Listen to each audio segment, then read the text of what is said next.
Thank you for calling New England Patriots. How may I direct your call? Welcome to The Knowledge Project. I'm your host, Shane Parrish. I'm the author of the Fernham Street blog, a website dedicated to mastering the best of what other people have already figured out. In The Knowledge Project, I host guests from a wide range of disciplines to better expand our minds and challenge our thinking. The guest on this episode is Michael Lombardi. Michael is the former general manager of the Cleveland Browns and current member of the coaching staff on the New England Patriots. He's widely regarded as one of the shrewdest evaluators of people in the NFL, and as we'll see in our conversation, a lot more goes into that than just measuring talent. Among other things, we explore the 4 elements of leadership, decision-making, game plans, and the role of systems and processes. All right, so let's delve in. Where did your passion for football start? Well, I think a lot of times your passion grows from what you see. And as a kid growing up in New Jersey and watching a guy with the same last name as you on a sideline achieve such notoriety and such success and become an idol, that, his dreams and his path really became my dreams and something that I really wanted to become, only because it was the same last name and it looked like he could have been at any one of my family reunions. I thought that. And so, I just really got passionate about learning about him, learning about his life, about what he tried to do, and that set me on the path of football. That's Vince Lombardi, right? Yes. So how did you translate that passion into, what was your first job in the NFL, I guess, or in football? Well, you start out and so you study the game and you play, and I played football at Hofstra. Before I graduated, I wanted to learn about football. So during my whole collegiate career as a player and a student at Hofstra, in the winter, I would travel to these coaching clinics all over the Northeast corridor, whether one would be in Atlantic City or, North Jersey or even Connecticut or anywhere. I would go and sit down there and listen to coaches speak, pay the $40 fee, and go and spend 3 days listening to coaches speak about football, learn football. So from doing that in college, I knew that my path to get to coaching or being involved in football required me to become a graduate assistant, continue my learning process at a school, basically getting the donuts, getting the coffee, doing whatever you had to do. And so from those clinics, I was fortunate enough to meet a man named Harvey Hyde, who had just happened to become the head coach of the University of Nevada, Las Vegas. He took a liking to me, and he offered me a tremendously high-paying job of no money, as many Burger King coupons as I had. And I went out there and started working and learning, actually. I don't think I was working. I think I was learning. There's a fine line between work, producing work, and learning. And I think that I was in the learning stages. There wasn't a lot of production of work other than getting his car cleaned and picking up his dry cleaning. What's the learning curve like? Maybe you can take me behind the scenes a little bit in terms of what goes on. And that's a great question. I think that football is a unique sport. It's a sport that is similar to chess, that it requires the studying of prior games, prior moves, prior eras to really understand where you are. And if you don't have a sense of all the games that have been played and you don't have that, it's a sport that you just can't come fly into and feel like you have a really great grasp of it. And so you have to really study the game from the single wing and to the T formation until the passing game and the running game. And so that education became really important to me, and understanding the game, understanding how it works, and the football element of it. And I think that's really what I did at those clinics. I learned the basics. I could understand it. And football's a game where I tell this to people all the time from doing television is you can play, in the offensive line in football, but you only play offense. In baseball, you play offense and defense. In basketball, you play offense and defense. In hockey, you play offense and defense. And so in football, you only play one side. So you do miss some elements of the entire game. Now, the quarterbacks are fortunate because they seem to know the entire game, and perhaps tight ends can because they block and catch and do all that. So you really have to force yourself to learn the entire game.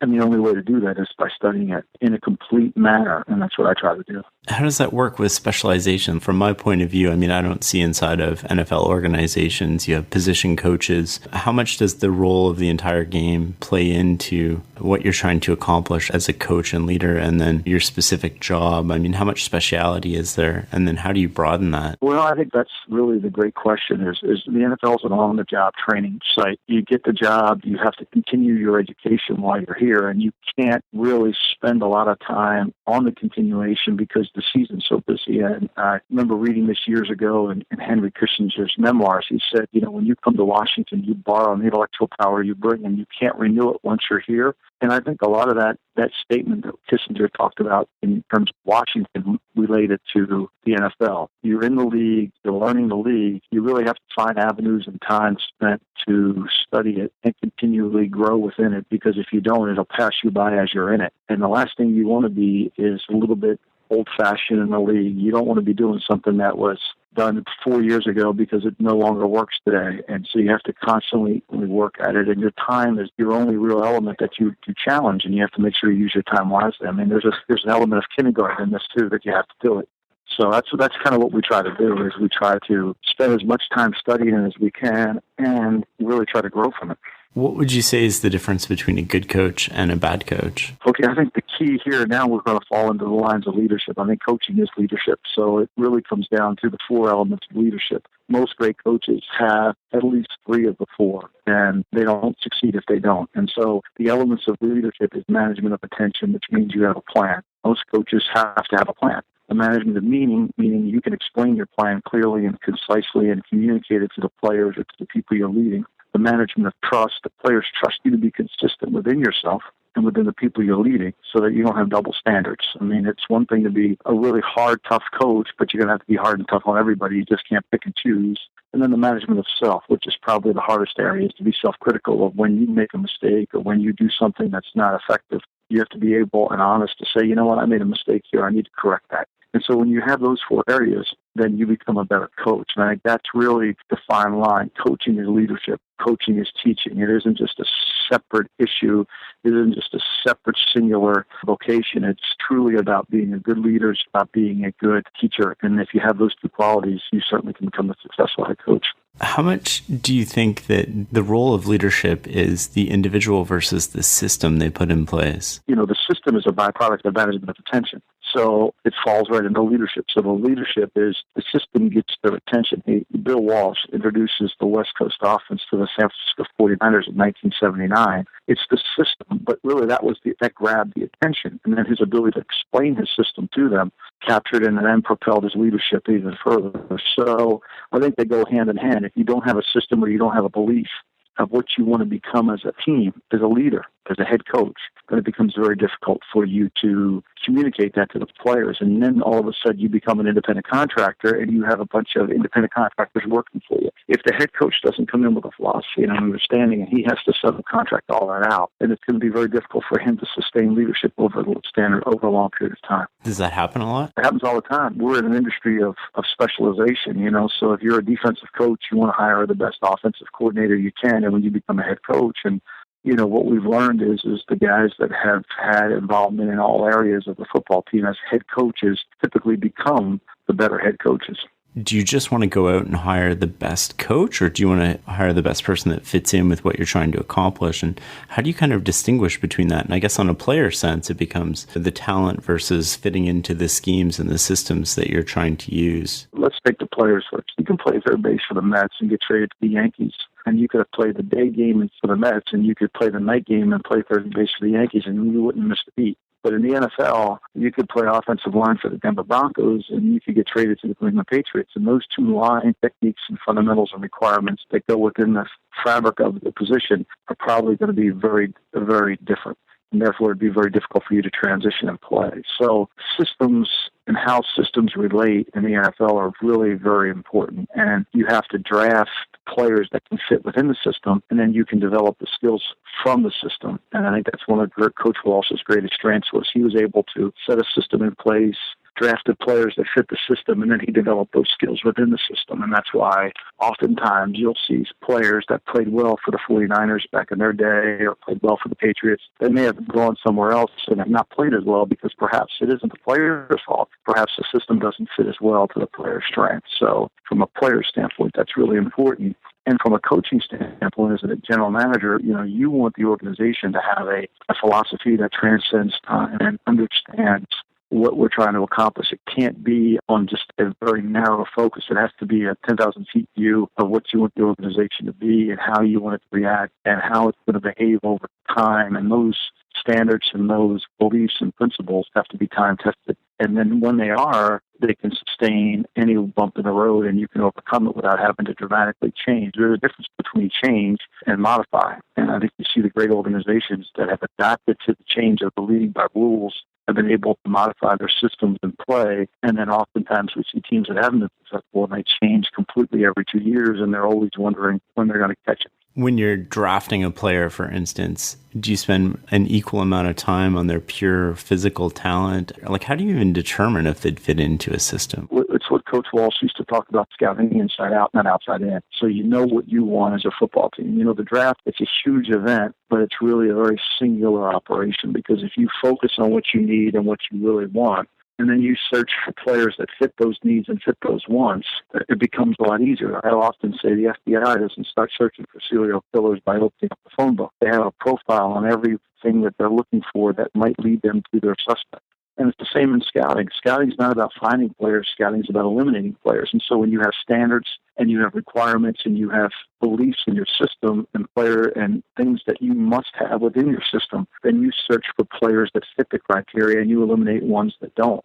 That doesn't mean they can't go on to be great players. It just means that they don't fit what you do or how you want to play. That's part of the scouting process, and that's why it's very important as a general manager or director of player personnel is to really understand the coaching, what's being taught, the systems that are in place, because when you do that, then it becomes a lot easier to find players that fit within the system. Is that why a lot of the coaches seem to work for people who they've worked for in the past? Like when you're hiring a coach, for instance, because you have that sort of relationship with them already? You know, you have a philosophical belief and understanding, and so you have a relationship that's predicated on how you view the game. Football is different in that there's a lot of different styles of how to play, whether it's the 49ers West Coast offense or whether it's the Giants under Bill Parcells in the power run game with, barely throwing the ball and Phil Simms is the quarterback 15 times a game, to the Miami Dolphins and their run game, to the K-gun in Buffalo when they threw it all the time. So there's a lot of different ways to win. So what happens is, the way you feel most comfortable with, usually those are your friends. Those are the people that you become friendly with because you see the game the same way, and it's a lot easier to have conversations. I think that's why you see a lot of that. So how do you avoid surrounding yourself by kind of group thinking? Nobody's thinking. Yeah, that's right. That's the old saying. If we're all thinking alike, then no one's thinking. I think that's the challenge, and I think that's where you have to stay on the cutting edge, and you have to be willing to be curious about what's going on in the league, and you have to be curious to understand that you need to modify and you need to adapt to the rules and find different ways to solve the problem. I mean, divergent thinking certainly plays an effect here. And so if you can be divergent in thought, then I think you can achieve what you need to achieve. But that divergency in your thought becomes much problematic in the NFL because you've been successful. And so why would you get away from something that's been successful? When I first got to the Raiders and, we won 2 Super Bowls using yellow legal pads, and then the computer age was coming in. So if you don't change, you're going to get, I used to have a sign in my office that said, if you did by Eric Shiminsky of the United States Army, if you don't like change, you're going to like irrelevance even less. And I think that happens to be true. And so you have to force yourself to change, but change not saying, okay, 1 year we're going to throw the ball 70 times, the next year we're going to run it, throw it 12. Change within the rules and how but fits within the philosophy of who you are. So I think it would be fair to say that Patriots have adapted in the Bill Belichick era fairly well to change. Why do you think that is? What gives them sort of the ability to do that, whereas other teams don't seem to adapt as well? Well, I think that's who Bill is. I mean, Bill's very adaptable in terms of as a coach. From the time he was at the Giants to in Cleveland, he's always believed in, instead of asking the question, instead of trying to play the game the way he wants to play it, the question is always asked, what is it going to take for us to win the game, and how do we have to play it? And then you have to have a system in place that can play a lot of different ways. And I think that's why he's so successful. I mean, you've seen that the Patriots have won. I mean, this year we were the only team in the NFL history who threw the ball over 50 times twice and won both games. I mean, it's rare to do in a playoff game. But yet we did it, and we did it well. So he's adapted to change. He's very good about understanding what it takes to play by the rules, and I think that's part of the secret to his success as a leader. I mean, it all starts with his leadership ability and his understanding of how to lead. So you determine, I would imagine, through video and other evidence, that you want to attack a certain weakness on another team. You identify a weakness, and that's what you want to exploit. I'm coming from an outsider's point of view, but that's why you end up throwing the ball 50 times. Is that right? Yeah, I mean, look, the way the rules are in the league, they also make throwing the ball more friendly. Back in the early 60s when the offensive linemen could use their hands and they had to stick their elbows out to pass protect, I mean, that wasn't an easy thing to do. Bart Starr got sacked, I think, 9 times in the ice ball. Makes you imagine talk radio if Bart Starr would have been sacked 9 times in a playoff game. He had a Hall of Fame offensive lineman in front of him, Forrest Gregg, and Jerry Kramer's not in the Hall of Fame, but clearly there was a lot of great Fuzzy Thurston. There was guys that had renowned names in front of him, but yet he was sacked a bunch by the Cowboys. So as the rules change and what makes something a lot easier to do, throwing the ball, then you have to adapt your team into that. And so you certainly look at a team's strengths and weaknesses and you can accurately evaluate them. And then you have to have a team that can play right or left-handed, meaning that they can adapt to the style that it's going to require you to play to beat them. And that's really what happens to most good teams. Good teams that win in advance, whether it's in NCAA basketball, it's in the NBA, is they can play different styles and still effectively win the game. But you can only play one style, and you have to play that style to win. You got to be very fortunate and very lucky to maintain that and hit the right opponent all the time, or else, it's going to get bad. You adapt week to week with the Patriots, right? Different game plans for different teams. How does that manifest itself in practice? When we say that we're different, we are different, but we don't change the scheme. We might emphasize something different when we're playing the Miami Dolphins as opposed to if you're playing the Jets from one week to the next week. But it's in that emphasis, or what that modification might be for that week becomes the emphasis of that week of practice. So it keeps the players fresher, too, in terms of, hey, this is what we're going to need to do this week to win the game. And if we can't, we're not going to win. How hard is it to keep the players engaged generally? I mean, I would imagine there's a ton of ego going on, and the me first versus team first. How does that translate into the practice field and the leadership of the coaches? I think being part of success is more important than being personally indispensable. And I think that's really the creed here. I think everybody here plays a part. It's important. And, nobody's more important as a team. It's a team element here. And it's very important to be reminded of the team. It's just not one person able to drive the engine. I think we all play a part in helping to build an organization. And you can't get too caught up in how big a part or which is. You have, as Bill would say very eloquently every single day, just do your job. Your job is defined and you do it. I would imagine that you guys focus on process and not necessarily outcome, but competitive sports is the ultimate kind of outcome sport. How do you keep that focus on the process? I mean, again, it starts with the head coach.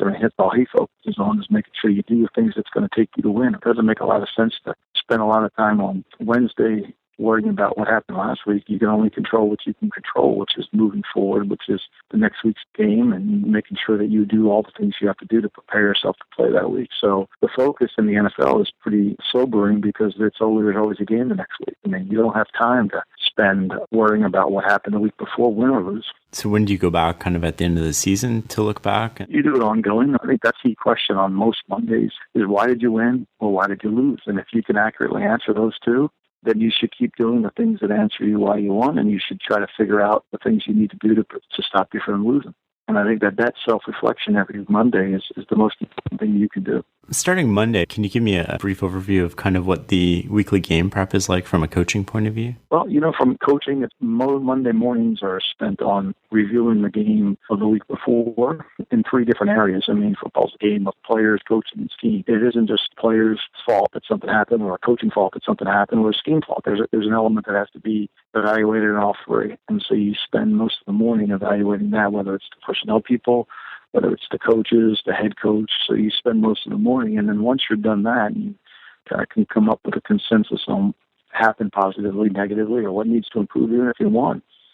Then you build the next week and start preparing and studying for the test that's going to happen on Sunday, and that test preparation really starts on Monday afternoon. It goes all through Tuesday, and then the coaches spend Monday and Tuesday working on that, and then they get ready for practice on Wednesday, Thursday, and Friday as they prepare the team to practice things that they believe the way the game is going to go and how it's going to have to be played. And then Saturday is more of a reflection, kind of review, study, and then Sunday we play the game.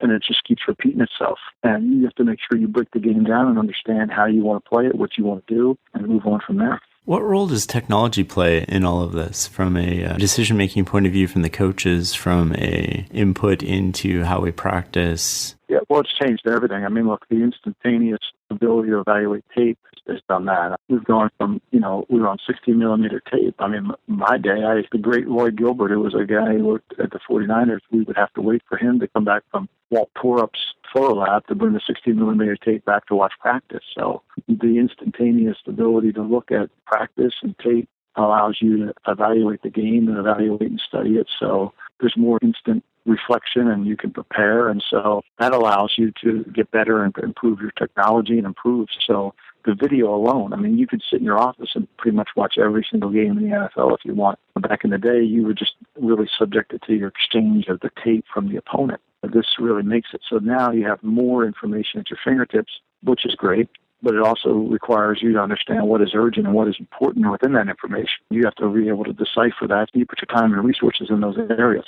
So you're getting a lot more information than you used to have. Do you think the ability to filter that information becomes more important? Absolutely. I think you have to be able to understand what's urgent and what's important, and you have to study it. Would you say most of that is kind of intuition from a coaching perspective? A little bit. I think it's depending on who you're playing this week and how you handle that week and what you need to do for the week. From a broader technology perspective, do you see teams trying different things to do with technology, or is everybody kind of just doing the same thing and doing more of it now? I think every team has different ways of handling it. Certainly, they haven't worked for every team, but I'm sure every team's different. The team understands the value of having more information, and how you discern the information is critical. So I would assume that everybody has their own way of doing it, and how they get it done and what they're doing is what makes them successful and maybe what doesn't. I mean, it really comes down to, does it affect it on the field and does it help the field? And I think that's really what's the great measuring stick. How do you think the role of evaluating players has changed? I mean, everybody's familiar in baseball with the Moneyball story and Billy Beane and the Oakland A's and kind of coming at it from a different approach. Can you give us any insight without revealing too much about maybe how that's changed over the course of your career in the NFL? When I first got in the league, we were all subjected to 16-millimeter tape, and you had to go to the college to really watch it. Nobody had it in their office. The college scouting was a really hands-on, on-campus job, and you took the projector into the school, you sat there, you hoped they had 60-millimeter tape available for you, you got to watch it, you rolled it. If the tape was broken, you spliced it back together again, and you put it back, and you wrote your notes, and you watched those 3 games, and you wrote your reports. And now, today, you can sit in your office and watch Ohio State play Maryland this year, and you can watch them play Illinois, and you can watch them play Alabama, and you can watch Ohio State play everybody without having to leave your office. And so you can view more tape, but now when you're not on campus and you're not able to watch the players practice and around them as much, there's an element that you lose that perhaps you don't see, how a player's, what his work habits are, what he does. So as much as you gain more information via the tape, you perhaps lose more information from the ability to be on campus, get to coaches, talk to them, and have coaches available. You adapt to it, you study tape, but it's just one piece of the puzzle, so you have to go and try to evaluate the character. I would say today, character evaluation is probably more difficult than the actual film evaluation of the player. How do you go about doing that? It's challenging, and what measures the good drafts from the bad drafts ultimately, just making sure that you really know the player. The object of scouting is to know more about the player before you get them than after you get them. And so it's very difficult sometimes to do that because you're limited on how many times you can be on campus by the rules of the school. You're limited to who talks, who doesn't, where are you getting information from. And so it's very, very, very difficult to get that. So you just have to really work hard and become more diligent and become a more time-consuming job than it was in the past. What percentage of time would you say that you're surprised by the player coming in and it doesn't line up either positively or negatively with what you had assumed kind of pre-draft? I think that's ongoing. I think when you can do that, there's a negative to the player not being what you wanted when you get them. But the positive is that helps you, force you to evaluate your own system and see if you can get that back in a check and find out why we missed that. So it does serve a purpose if you use it as a purpose. But I think it's ongoing. I think it shifts constantly. Character evaluation is going to be an ongoing evaluation, and it's going to continue to shift. And putting them into a system, I would imagine, has a big influence, especially coming right out of school. Right. And then exposing them to more money, exposing them to freedom, exposing them to responsibility. A lot of colleges are very good at making sure the players are taken care of in terms of their class schedules, and they have people there, that a support staff to do that. But when you're a professional athlete, the support staff isn't as large or isn't as available to them. So you're more on your own in the NFL, I guess, then? Well, it's a job. It's a job. Nobody's holding your hand. In college, you're a college student. You have to go to class. You have an academic advisor. You've got all sorts of different structures that are in place for you that can help you. And that's a big adjustment for players, I would imagine. So you've had the opportunity to work with Bill Walsh, Bill Belichick, some amazing, amazing coaches, Hall of Fame coaches. What would you say is the common themes between them? they're both head coaches, and they both believed in a philosophy offensively, defensively, and in the kicking game, and they coached that way within the philosophy, and they led the coaches to adhere to those philosophies. And I think that's what really separates them from everyone else that, you can possibly see. So they just didn't, and Coach Walsh called plays, but he still had a hand in the defense. George Seifert was the defense coordinator, but it was Bill's intellectual stimulation that challenged George to become the kind of coach he became. So I think that's the commonality between them. They're both head coaches. They both understand both sides, all three elements of the game and what it takes to win, and they both understand how to build an organization that adheres to that. What is the role of the head coach? Is it more to instill a philosophy and allow autonomy in terms of those coaches, or is it more to push back, or is it more authoritative, or the styles vary, but what tends to work better? I think there's a fine line. I think coaches want to be able to do their job and want to be able to adhere to have what are their expectations within the job. And there's the fine line.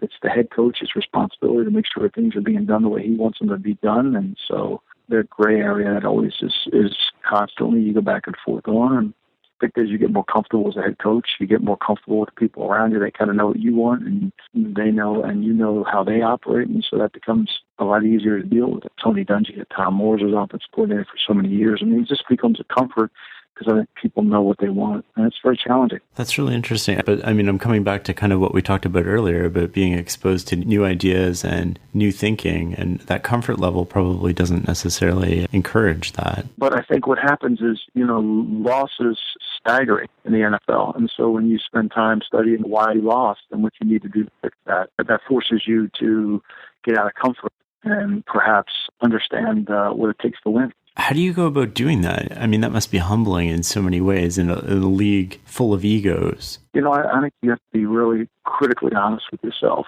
And I think you have to understand that the mistakes you make, if you don't correct them, they're going to bite you again. And I think you have to be really honest with that. And if you can, and you'll correct them and grow and move on, it's what you hope for is they don't get you fired, because ultimately you leave in this league. And if you make too many mistakes, you're going to get fired and you're not going to grow from them. But I think if you read Pete Carroll's book about the success he had, I think a lot of it was attributed to his self-analysis of what he felt like didn't happen correctly for him, whether it was at the Jets or New England. So when he became the head coach at USC, I think he was very self-aware, and that self-aware allowed him to build a program at SC, and it's allowed him to continue the program there. So if you're not, again, management of self, if you're not good in that area, it's going to affect your leadership. The environment plays a big role too, I would imagine. Sure. It's been an organization with the owner's stability and confidence, and those are the things that are very important. And that allows you to develop your job, develop your craft, and work at it. Switching gears a little bit here, what would you say that you've learned from coaching and being in the NFL that you've applied to being a parent? Well, I think the number one thing would be that coaching isn't criticism. So you have to always convey to your children that you're not, you're trying to help them and not criticizing them. And that's a fine balance, whether it's coaching players or whether it's talking to your children. Your criticism is really in coaching. You're not being critical of them as people. You can break down that barrier where they'll take information in knowing that your goals and your objectives are pure for their own success. And I think you have much more success with your players and with your children. So there's 3 questions I usually ask at the end of these interviews, and we'll go from there. So what book has most influenced your thinking? Different parts of your life are always changed by what you read. As you grow and you adapt your life, I think you learn more about yourself and about what you need to improve on about other people. And so I would say The Life and Times of RFK by Evan Thomas was one of the books that I think, when you learn about the struggles, the overcoming, that kind of thing, I think those are great. When Pride Still Mattered by David Marinus, with really a good book about Vince Lombardi. I think those books are really influential. Early in my career, I think anything you can get your hands on, Frank DeFord's story about Bob Knight in Sports Illustrated, which was a Run Rabbit Run. It was an interesting analysis of the man and who he was and what he was trying to accomplish. I think those are impactful in your life. That just spurred kind of another question. You kind of mentioned that books are contextual with where you're at in your life and how they influence you. How much of leadership do you think is contextual? I think leadership is all about that, and I think principles don't change. Bobby Kennedy used to tell his children around the evening table that guide your life with principles, not ambition. I think it's a great lesson for all of us to learn. I'm sure we've all made it. I know I have. At times where ambition becomes better than, and so when you are in a leadership position, you have to constantly remind yourself of the principles that you're leading and don't let the other effects in your life kind of take away from it.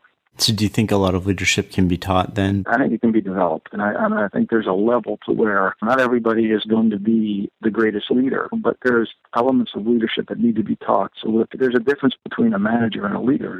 Managers do things right, leaders do the right thing. And so that fine line is always the balance.